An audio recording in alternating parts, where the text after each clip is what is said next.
Edhe arsyeja pse u ktheva Gabriel, njëra prej tyre ka qenë konteksti, do të thonë vendi yt, me punu diçka në vendin tonë, edhe e dyta ka qenë mundësia. Shumë projekte biznese mundesh mi bë në mënyrë globale, po kanë më shumë kuptim kur i bën për vendin tonë. Inteligjenca artificiale është duke ndru komplet çka po ndodh sot për shoqërinë. Zyrja e parë ka qenë prap të shtëpia këtu në prezant që është 5-6 kilometra prej këtuit. Domthonë në shpejt ka dytë ka qenë zyrja e gjirafës, për një vit të gjys këtu kam punu për këtu. Qëre historinë, çdo send që është kriju diçka që ka vlerë më shumë të botë, është bo për njerëzve që kanë pas zemrën edhe kanë qenë përkushtuar atë në qatë drejtim. Prej Da Vinci, prej Beethovenit, edhe gjithçka në mes në fund. Domethënë veç për cjella atë që ty tre zemra aty më të shumë ti. Tjera të vinë vetë pastaj. Kualiteti domethënë që shifet pasi diplomoni prej këto është shumë i lartë, po edhe krijohet një farë kulture e punës që shumë rrallë shihet edhe në Kosovë. Kështu që unë ju përgëzoj për angazhimin e ju që e keni një staf, një kurikull mrekullueshme që besoj edhe për juve për vete, po edhe Kosovës në përgjithësi i ndikon shumë pozitivisht.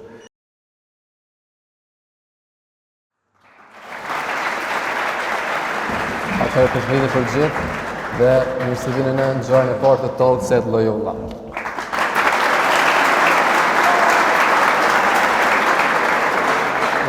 Sot kemi nderin që në shkollë të kemi një figurë frymëzuese si zotëri Cahani. Përshëndetje zotëri Cahani. Përshëndetje Gabriel, përshëndetje gjithëve, është kënaqësi që këtu.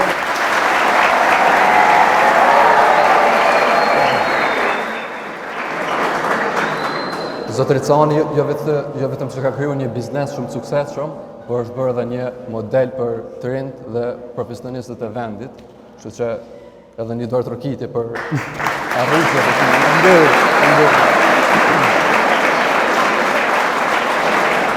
Dhe shpresoj që mos jetë era fundit që të takohemi dhe të krijojmë një bashkëpunim edhe më të madh mes Gjirafës dhe Loyolës.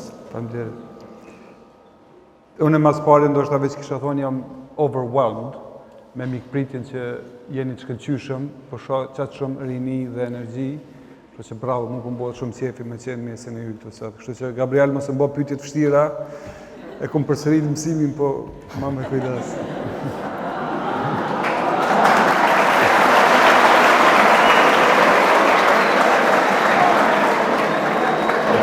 Kishim fillu me pyetjen e parë? Po, urna. Rrugtimi ju i Gjirafë ka qenë inovator edhe çka i motivoi për themelu Gjirafën, cilat ishin ato sfida që i kalu për me kthy këtë vizion në realitet ta thuj. Po. Përndryshe unë jam rrit jo shumë larg prej Loyolës që tu si ka 6-7 kilometra, jam rrit edhe në Gjakov, po edhe këtu në Prizren, shpesh kaloj pothuajse çdo vikend te Loyola, disa prej studentëve që kanë studiu këtu te Loyola, punoj me ta, disa kolegë të mi, të cilët janë të shkëlqyshëm, edhe gjithmonë kam pas një imazh, një perspektivë apo një përshtypje shumë pozitive për Loyolën, po edhe për nxënësit e Loyolës. Kualiteti, domethënë që shifet pasi diplomoni prej këto është shumë i lartë, po edhe krijohet një farë kulture e punës që shumë rrallë shihet edhe në Kosovë. Kështu që unë ju përgëzoj për angazhimin e ju që e keni një staf, një kurikull mrekullueshme që besoj edhe për juve për vete, po edhe Kosovës në përgjithësi i ndikon shumë pozitivisht. Kështu që po m'bëhet qefi që edhe po hi mbrana. Kam qenë njerë jashtë me një event tjetër me atomistat, po sot po hi edhe mbrana në objekt, duke ardhur isha duke folë me drejtorin e shkollës, edhe pi tregoj që pas ka ra malli me hi në shkollë të mesme.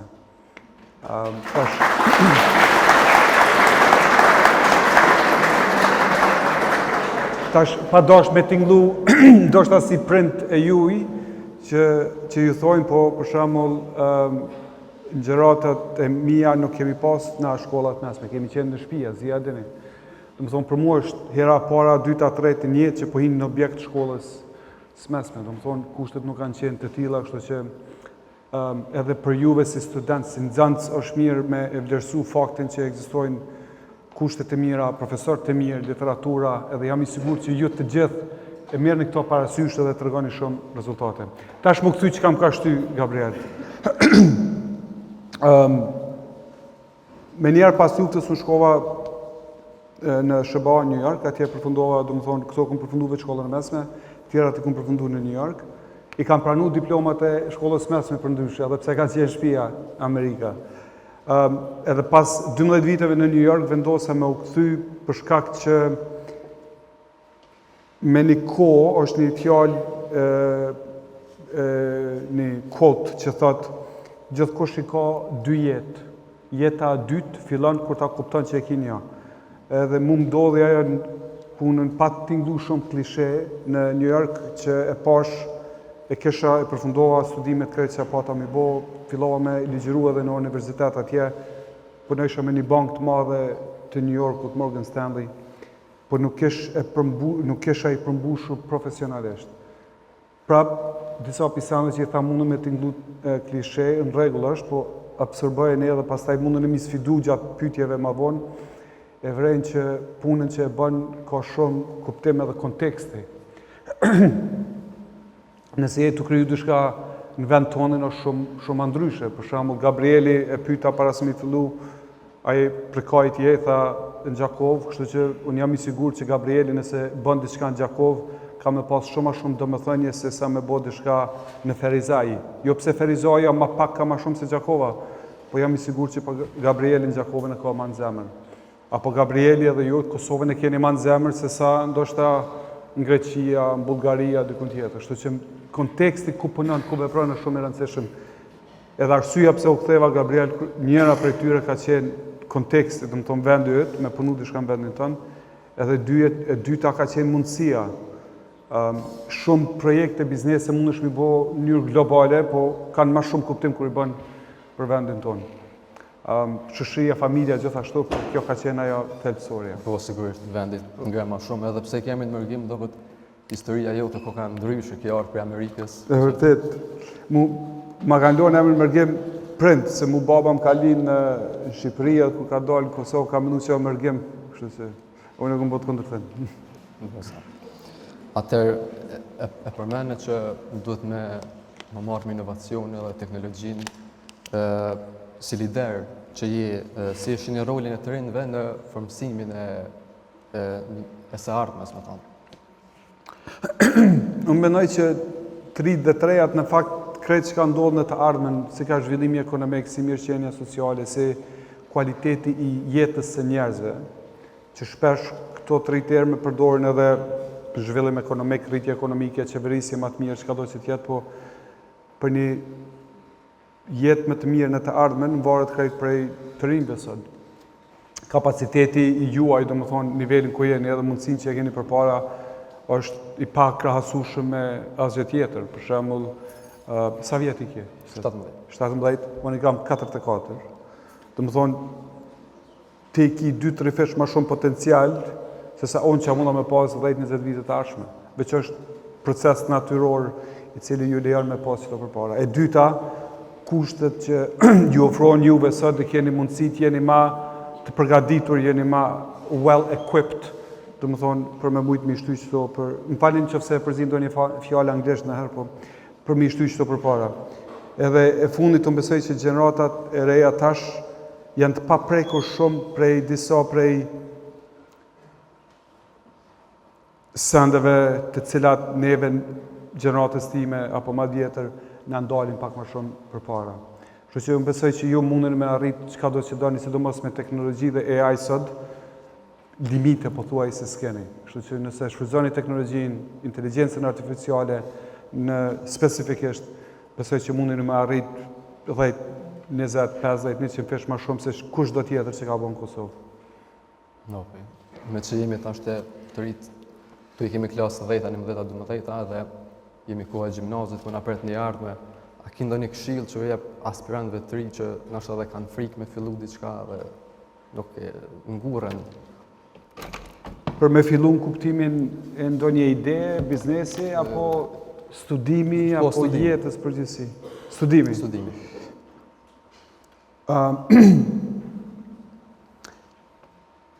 Jam i sigurt që e keni mësuar edhe në histori, ekzistojnë 4 revolucione në të kaluarën. Revolucioni më i madh që ka ekzistuar ndonjëherë për njerëzimin, përse ekzistojmë, varësisht çështje mat që sa ekzistojmë nuk ka më rëndësi, është inteligjenca artificiale. Inteligjenca artificiale është duke ndru komplet çka po ndodh sot për shoqërinë. Kështu që unë kisha thonë fokus të madh me pas në inteligjencë artificiale. Mirë po, nuk mjafton me thonë mu fokusu në inteligjencë artificiale. Inteligjenca artificiale nuk ka veç me hap telefonin apo kompjuterin edhe me hi në chat GPT edhe me punu me ta. Ajo është një pjesë shumë e vogël. Inteligjenca artificiale me kuptu ndikimin edhe se si mundet mu përdor ajo në kontekst pak më të gjanë. Që do të thotë aftësitë që kanë të bëjnë me critical thinking, analytical thinking, pjesën kuantitative, matematik, fizik, do më thonë lanë thelpsore të ndihmojnë shumë për me mujtë me shfrytzu AI në nivel të dur. Unë besoj së paku, në këtë kontekst ku jemi sot, së paku janë dy drejtime që AI mundet më shfrytzu. Një është përdorimi i tij në kapacitetin më të madh të mundshëm, edhe ju jap disa shembull tash. Edhe dy është zhvillimi i AI-t për me kriju modele më të avancuara apo më specifike. Te para, e kam dëgjuar me një fjalim të AI-t, një profesor online ka qenë, thot AI sot, verzioni i ri është ekuivalent si dikush që i ka gradën akademike master apo përmi në të gjitha drejtimet të mundshme që ekzistojnë. Verzioni i ri që del tash o treshi, i ChatGPT-s thuhet që ka me pas nivelin akademik ekuivalent me ata që kanë doktoratur, PhD. Ta është supozo, Gabriel, këtu në karrik vend me e ki një person i cili, apo e cila, apo it, ka PhD, doktoratur në çdo limit të mundshme që ekziston. Fizik, biologji, astronomi, shkenca kompjuterike, matematik, letërsi, neuroscience, rocket science, çka do ti që mendon e ka. Aftësia për me i marë përgjegjet e njohurisë të këtij entiteti të AI-t, është të aftësia jote e të menduarit kritik për me mujt me e bo pyetje në duhur. Do më thonë, përdorimi i AI-t nuk ka aq shumë çka na jep AI, është çka na kemi kapacitet me nxjerr nga AI.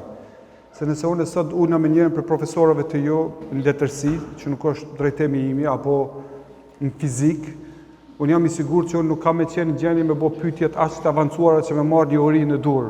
Por nëse ulna me një profesor quajnë që është shkenca kompjuterike, mund me pas një diskutim pak më të avancuar, mund të flasim për NP complete problems për shembull. Po në fizik mund të flasim për disa sende më fundamentale, po jo të avancuara. Por që përdorimi i AI-t nuk ka vetëm instalimi në telefon, po është edhe përgatitja e juaja, e jona, për me mujt me bo pyetje në dur, për me marrë përgjigje në dur. Ndërsa pjesa e dytë e përdorimit e AI-t që po mendoj është ka të bëjë më shumë në afat gjatë, ku sot AI, kur flasim për AI, general AI, apo AI përgjithshëm, flasim për modelet që janë LLM. LLM janë language models, do të thonë modele të krijuar nga gjuha që krijohen prej tekstit. Në të ardhmen ka me pas shumë rëndësi krijimi modeleve, s'po du me i shumë thellë, di që po mundeni me më përcjell, po modeleve më të specifikuara, modele matematikore, modele për shembull Facebooku tash e ka bën një lajm Mark Zuckerberg para 3-4 vite, që duke kriju software engineers AI deri në fund vitit. Do të thonë ka me qenë AI që ka me mësu software engineers. Por AI tash mundet me zhvillu si 10, 20, 50, 500, 1000, 5000 software engineers, programera. Edhe kjo të ndryshon komplet botën, se ta zhvillimi është shumë më i shpejtë. Kështu që pjesa e dytë e zhvillimit e AI-t është me kriju njohuri në dur, në drejtimin e juaj, në disiplinën e juaj, qoftë matematik, qoftë fizik, qoftë shkenca shoqërore, qoftë sociologji, psikologji, që i merrni këto përpara dhe i zhvilloni AI në çat drejtim. Sot AI është duke u shikuar vetëm ka aspekti general AI, AI i përgjithshëm që mundë me folë, po ka AI që është i specializuar. Për shembull, biologji molekulare tash është duke u bën një AI që e bën disa kombinime të ADN-s që përpara s'kanë qenë të mundura. Kështu që kjo është përdorimi i dytë. Qëllimi im është ardhmja është AI, edhe mendoni se si mund shfrytëzohet AI në këto dy sfera, jo nga aspekti vetëm i telefonit me fol, po nga këto dy drejtime. Po mëse harroni edhe bazën fundamentale, është shumë e rëndësishme menduarit kritik, edhe lanë shkencore dhe ato shoqërore që janë të domosdoshme për me mujt me përdor apo edhe me mbijetu në të ardhmen. Okej. Unë dëgjova dhe në tregove shumë për AI-n edhe shumë thëmë gjallë shumë kuriozitet, po besoj që të nxënësit edhe më shumë. Kështu që kemi edhe pikën ku nxënësit bëjnë pyetje edhe i kisha lutur që mundi të lirë, edhe nëse ka dikush pyetje, mundin e lirisht. Jo drejt mërgimit, besoj ju përgjigjet. Nëse jo përgjigja kemi ChatGPT-n. A është dikur nëse do me pyet, le të ndihet rehat, mërgimi ju përgjigjet. Pora. Deshta me të pyet me çfarë investime ose cilat janë konë fillet e para që ti ke pas qoftë ajo në telefon, qoftë ajo në kompjuter ose ku ta dione? Unë kisha shku krejt mrapa, investimi parë ka qenë vitin 89, ndoshta kur kam qenë 9 vjet. Prend ma kanë ble një kompjuter, kemi qenë në Gjakov në atë kohë. Ka qenë bardhëzes, ka pas mouse, mundu me paramenu, pa lidhje të internetit, pa, do më thonë, veç me tastatur. Aty ka qenë investimi i parë, po besoj për mua aty më kanë inspiru për me vazhdu me u fokusu në teknologji. Po pasi unë kthy prej SBA-s, investimi i parë ka qenë kompjuter zyrës edhe një server. Do më thonë që e kemi përdor për, nëse impact ma specifikisht, Crawler ka qenë motorit kërkimor gjirafës, crawleri kryesor edhe indekseri ka qenë në qatë server. Don ka qenë një server të kërë 10-11.000 euro, plus 3 kompjutera që kemi pas në zyre. Zyrja parë ka qenë prap të shtëpia këto në prezent që është 5-6 km prej këtujt. Do më thonë, në shpejt ka dytë ka qenë zyrja e gjirafës, për një vit të gjysë këto kam punu për këtujt. Po edhe nisen mund lidh Gabriel se i meta bërgje dhe audiencës. Kur tha që ka me bo një tërgova aspektin profesional që ka me bo për AI, po për me mbrite AI duhet me shiku bazat fundamentale të edukimit që i përmena disciplinat e ndryshme. Po edhe nisen tjetër me rëndësi, pa harru me hi shumë specifikisht. E kumë përmend shpesh, po se janë i majë rëndësishëm ndoshta që kisha pas me i dorë me si mesazh. Nëse jam këtu sot edhe po më dëgjoni që kisha pas me i thonë është shumë e rëndësi me përcjell me vazhdu, me u fokusu në profesion apo në jetë në atë drejtim që ti që aty e ki zemrën. Nëse ki gjuhën shqipe, gjuhën gjermane, shkenca kompjuterike, matematik, fizik, përcjelle atë disciplin, atë karrierë që ty të rej zemra mos shumëti, që sinqerisht e dënë. Mos e përcjell një drejtim vetëm pse tjerë të pëbojnë, mos e përcjell një drejtim veç pse tjerë të tojnë, veç pse mërgimi, a agja, a daja për tëtë, përcjelle që aty ku e ki zemrën. Edhe nëse gjithë tojnë nuk është drejtimi duhur, apo duhet më fokusu, sepse në momenti kur përcjell zemrën tonë, apo dëshirën tonë, suksesi zakonisht vjen. Edhe për me ilustru këto Steve Jobs, themeluesi i Apple, e ka të regu një shembull shumë të mirë. A i thot, njët nuk mundesh me i pa, nuk mundesh me parashiku të ardhmen. Do më thonë, vendimet që i merë ti sot, nuk mundesh me i paramenu në të ardhmen. Thot, mirë po, duhesh me besu që po i merë vendimet të duara, sepse pasi ti merë ku të këshyrë mrapa, ku të shikon mrapa, when you look back, atëherë e shet të gjitha pikat jo lidhë që me të pru ty që aty ku je. Do më thonë, when you look backwards, you connect the dots, e thot. Dhe tash e pysin audiencë aty ku është, thot, po nëse ti s'pedin qëfar vendime me marë për para, po vetëm kur po hecë, kur po kthehesh mrapa, po e shetë që po ka kuptim, atër qka për na sugjeron neve qysh me hecë për para. A i thot, është veç një përgjigje, është follow your heart. Qëfar do profesioni, qëfar do që bën për cjellë zemrën tonë, qëka do që është ajo.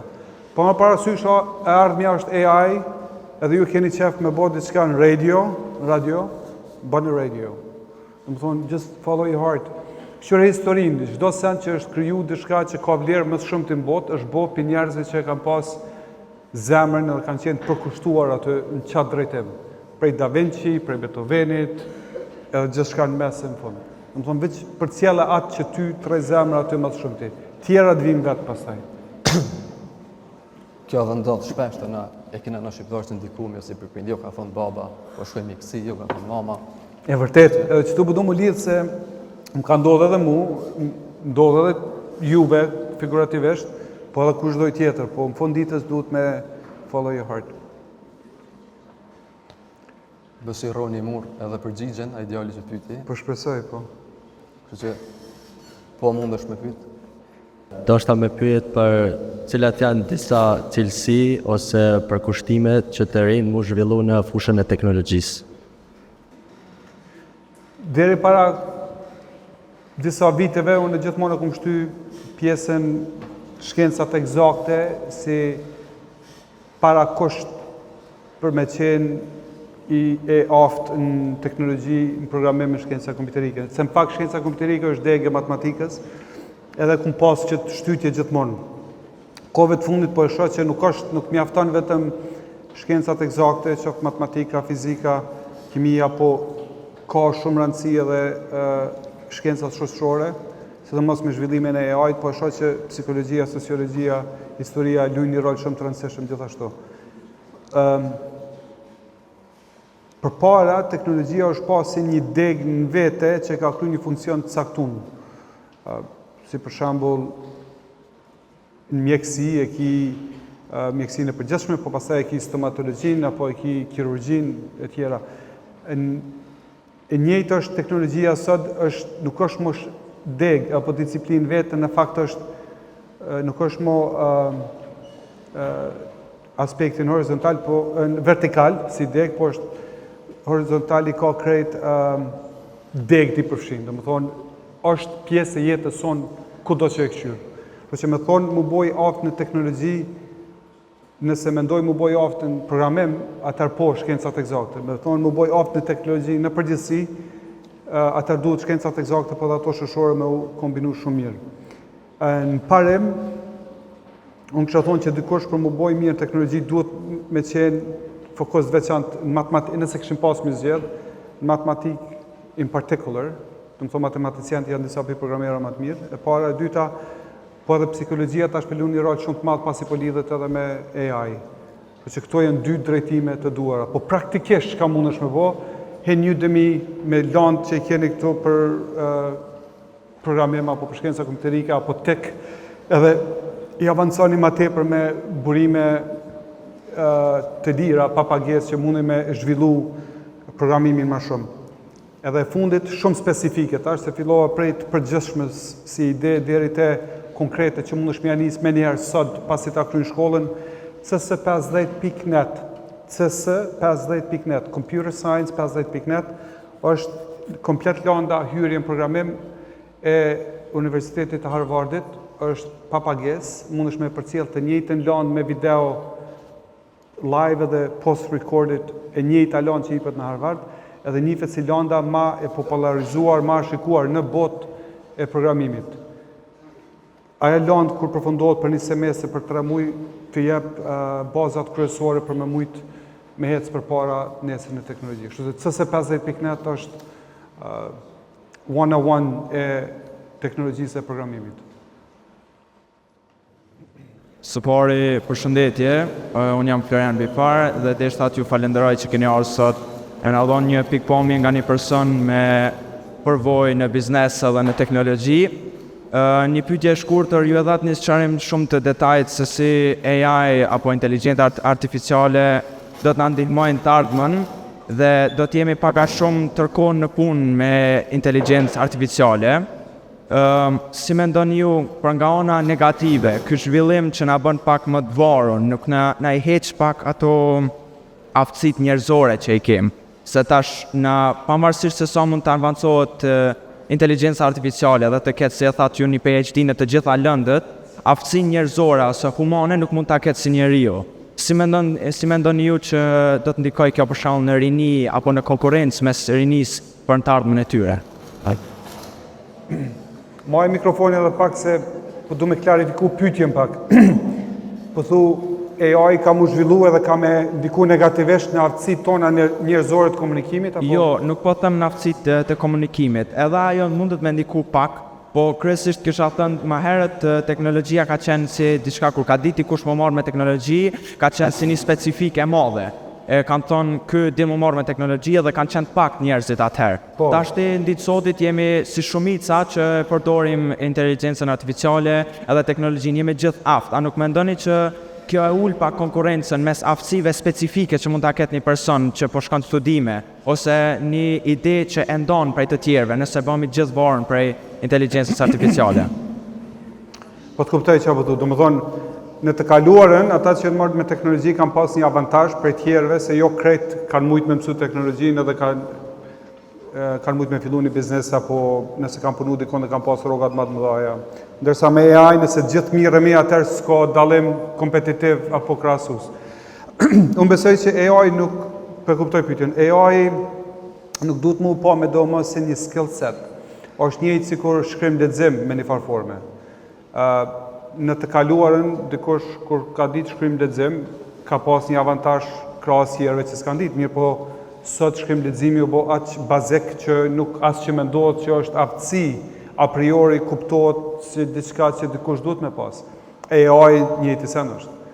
Nëse dikush sot për shembull edhe gjua angleze me një farë forme, po AI e lë ende me, unë besoj është ende me offer aftësive që duhet çdo njeri mi pas sa edhe vetë shkrim leximi apo edhe gjua edhe komunikimi. Mirë po aftësia edhe avantazhi nuk ka me qenë pse din me përdor AI-n. Se njëjti AI që po qëndron këtu, Gabrieli mundet me qenë shumë fish më mirë i përgatitur për arsye që i ceka me herët, se unë, edhe pyetje që unë ja bëj AI-t, edhe Gabrieli që ja bën AI-t, nuk kanë me qenë të njëjta. Domethënë Gabrieli mundet me përfitu vlerë, apo me mësu më shumë, apo me kriju diçka shumë të tepër me të njëjtin AI, se unë veç pse ky është më i përgatitur se unë në aspektin se si më shfrytëzoj atë AI. Shumë njerëz dim shkrim lexim, po jo të gjithë jemi Shakespeare, jo të gjithë jemi Kadareja për me shkruar një punim. Njëjtat shkronja dhe fjalë edhe unë edhe te i dim, po Kadareja i din të njëjtat, po i shkruan më ndryshe. Kështu që njëjtë mënyrë është edhe AI. Atëherë është edhe avancimi se si me përdor çat AI. E nuk besoj që neve na bën më pak kompetitiv, në të kundërtën na shton një vlerë shumë të madhe për me bërë diçka më shumë. Deshta me ta bërë një pyetje shkurt. Ju për vetë keni studiu në Amerikë, të më thonë jashtë shtetit. A mendoni që një nxënës që ka me studiu në Kosovë mund të arrit njëjtin potencial si ti? Po definitivisht. Unë sot kam kolegë në Gjiraf që s'kan studiu jashtë, që janë më të mirë se unë. Janë më të ri me kohë kanë më bërë më të mirë se unë, kështu që po. Amerika ta jep një avantazh në atë kohën ku kum studione që ndoshta Kosova si ka pas, po sot është shumë e përafër. E vërtet, mos me tinglu edhe shumë klishe, Amerika t'jep edhe një ekspozim në një sistem shoqëror dhe ekonomik që Kosova ende se ka. Mirë po atë si ti, unë, si Gabrieli mundë me shku New York, Kaliforni, Berlin, Londër, me qëndru 2-3 javë edhe më e pas të njëjtin ekspozim. Kështu që unë besoj që edhe në Kosovë ekziston kjo mundësi, vetëm varet prej individit, po besoj. Zotrit Sahoni, unë e pak me dollë prej AI-et dhe prej drejtimit që me vardu, qysh me vardu, do është me ta bu një pyetje ma shumë për gjirafën, dina gjithë që njerë ka fillu vitë si treg online, tani e kena vrej që ma shumë je koncentru të reklamën, dhe me thonë, me bo reklama, edhe ke vazhdu tani edhe me bo filma, serialet ndryshme, humoristik, ose qëfar të lloj zhonëri, do është me të pyet që ka ndiku edhe çka të ka shty ty për me vazhdu me dol pak jashtë tregut online, me vazhdu ma shumë mirë me filma. A u arsyeja veç reklamat, të ordërat, a çka unë pyetje? Po, faleminderit për pyetjen.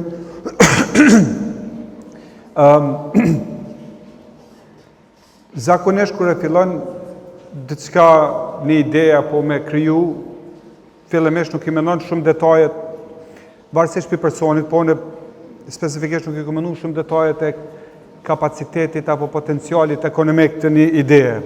Do tonë, fillimisht unë ku marrë temën e diplomës që kumë bo në Universitet të New Yorkut për motor kërkimi, kumë pas bo atje për Zelandën e Re, dhe ku marrë pastaj qatë punë, e kumë këthy në gjuhën Shqipe, Gjirafa.com për motor kërkimi. Edhe ka funksionu mirë, po asë njerë se ku marrë qëfar potenciali ekonomik ka kjo. Sot, nëse doni me ditë, nëse e keni motor kërkimi që përdoret më shumë se Google, supozo, për krejt shqiptarëve në botë që janë 10 deri 12 milion jemi, atëherë ti nëse ata hinë çdo ditë edhe i bojnë 2 kërkime në ditë, kushtimisht, ti i ki mas shumë ti 20-25 milion kërkime ditore. Do më thonë mas shumë ti i ki 10 milion vizita, që nuk mundet me ndorë. Do më thonë 100% e njerëzve hinë çdo ditë ka 2 kërkime në ditë, 25 milion kërkime, 10 milion vizita. E tash, e vetëmja mënyrë që mundesh me inkasu, me kriju të hyra për kësaj, të qitë reklama se herë dikush kërkon diçka. Hen Gabrieli thot bileta për me udhëtu në Berlin, edhe i del aty reklama në Berlin, edhe Gjirafa merr 1-2 cent për Wizz Air pse e ka qitë qatë reklam. E kur ta merr ti qëto 20-25 milion vizita, 20-30% shqytyne ka reklama, sepse Gabrieli lyp Berlinin ja qesin Wizz Air, po Gabrieli lyp me një vepër të faj konicës që ndoshta s'ka asnjë reklam për atë pjesë edhe do të thonë s'ka monetizim.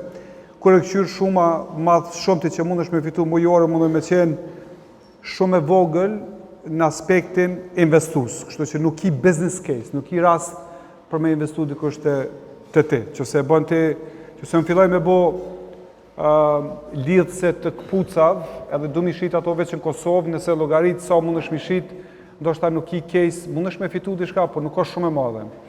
Në atë kohë në kuptova që veç motori kërkimit nuk mjafton edhe fillum me reklama. E pam që ajo nuk mjafton është e vogël, fillum me video content.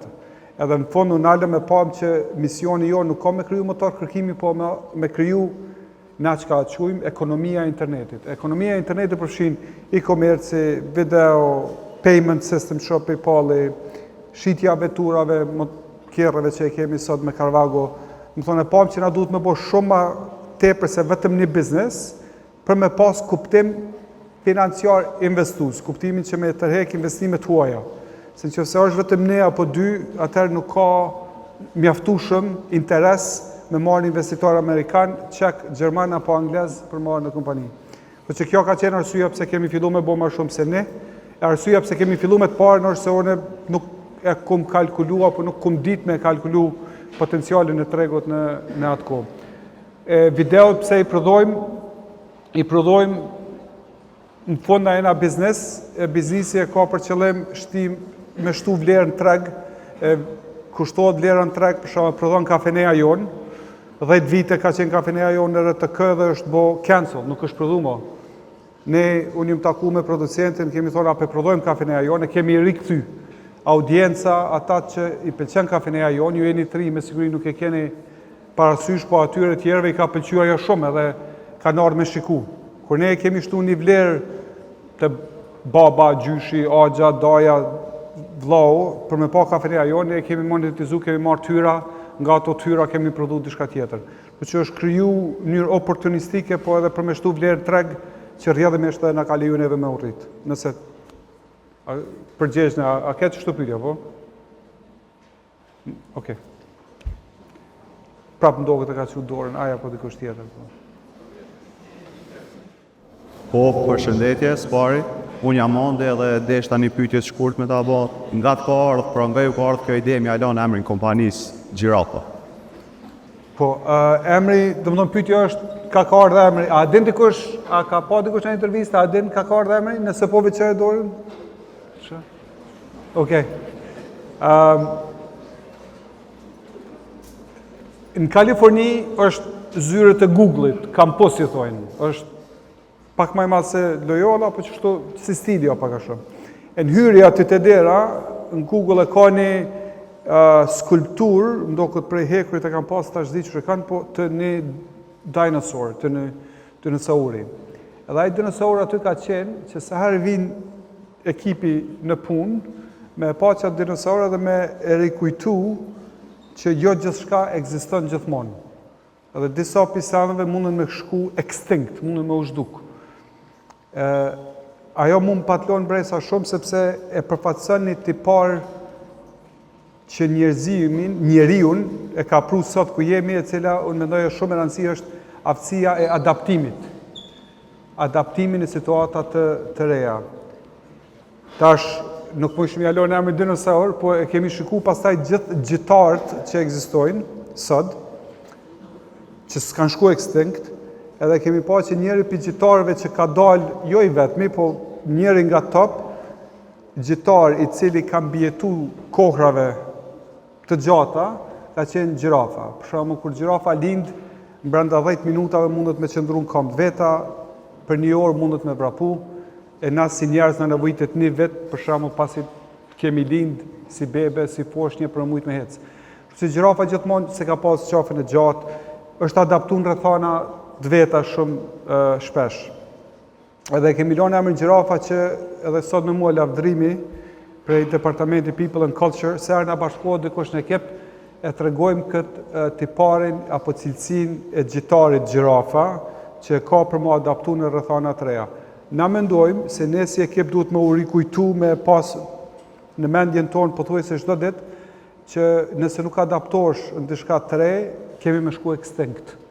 E vetmja mënyrë për me mbjetu, për me zhvillu, për me rrit, duhet me qenë aftësia jonë mu adaptu në rrethana të reja.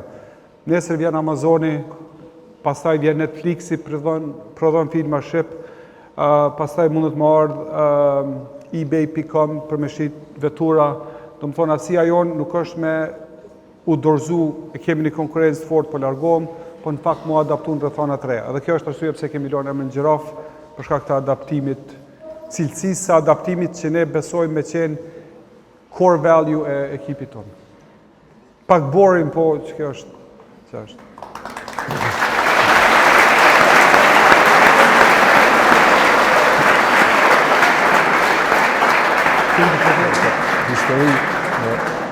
Histori shumë interesante, faleminderit që ndava ato fjalë frymëzuese, historinë tonë këshillat, edhe shpresoj që kemi mu taku prapë, siç u thash fillim në eventin edhe më të madh.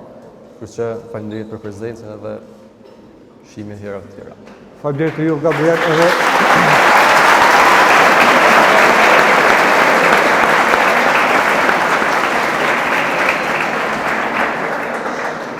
Gjithashtu faleminderit edhe juve për krejt vëmendjen.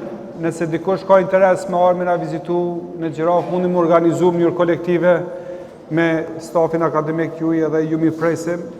Po ju uroj suksese edhe në fund ditës, live it, nacho. Bon çka të bon të